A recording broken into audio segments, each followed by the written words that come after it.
તો જૂનાગઢ મનપામાં હાલ ભરતી પ્રક્રિયા શરૂ છે, ત્યારે કોંગ્રેસ દ્વારા ભરતી પ્રક્રિયા પારદર્શક બને તેવી માંગ કરવામાં આવી છે।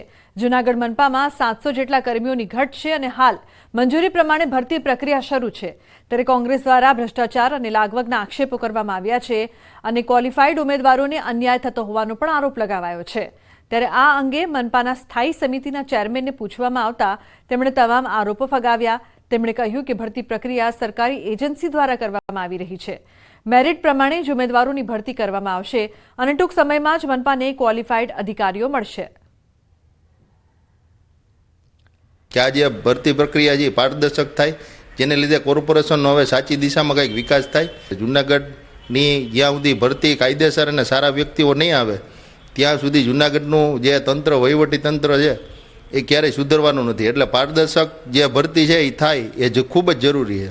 ભરતી પ્રક્રિયા આમ જોઈએ તો જીએનએફસી કરે છે અને એ સરકારની એજન્સી છે અને એ જ મેરિટ બનાવવાની છે, એટલે એમાં કંઈ વાલા દવલાની નીતિ નહીં રહે। જે મેરિટના આધાર ઉપર જે નંબર આવશે એની જ ભરતી થશે, એટલે જ ક્વોલિફાઈ કર્મચારીઓ મળી રહેશે।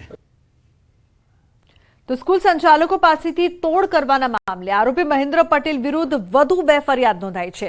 સ્કૂલ બંધ કરાવી દેવાની ધમકી આપી મહેન્દ્ર પટેલે સ્કૂલ સંચાલકો પાસેથી લાખો રૂપિયા પડાવ્યાનો આરોપ છે। અત્યાર સુધીમાં તોડકાંડમાં મહેન્દ્ર પટેલ વિરુદ્ધ કુલ 4 ફરિયાદ નોંધાઈ છે, જેમાં સુરતના 3 સંચાલકો અને ભાવનગરના 1 સ્કૂલ સંચાલકે ફરિયાદ નોંધાવી છે।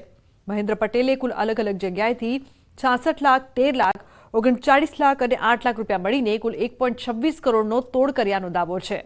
હાલ આ સમગ્ર મામલે સીઆઈડી ક્રાઇમ તપાસ કરી રહી છે। આરોપી મહેન્દ્ર પટેલના ઘરે અને ઓફિસમાંથી 20 થેલા ભરીને દસ્તાવેજ મળી આવ્યા છે।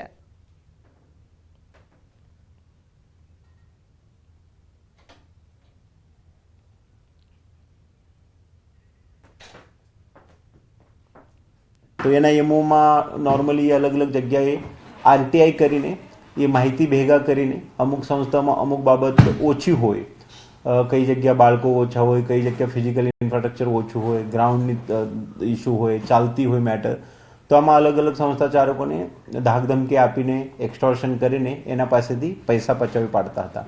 તેમજ અન્ય બાબતમાં એ જે લોકો નવી સંસ્થા શરૂ કરવા માંગે છે, સંસ્થા ચાલુ કરેલી છે, પરમિશન સરકારમાં પેન્ડિંગ છે, પરમિશન મેળવવા ઉપર કામ બાકી છે, તો એમના સાથે લાઇઝનિંગ કરીને પણ આ લોકો સાથે સરકારમાંથી પરમિશન મેળવીને એના બદલામાં એવજમાં પૈસા લેવાનું એક લાઇઝનિંગ તરીકે પણ કામ કરતો હતો, જે કે બહુ ગંભીર બાબત છે।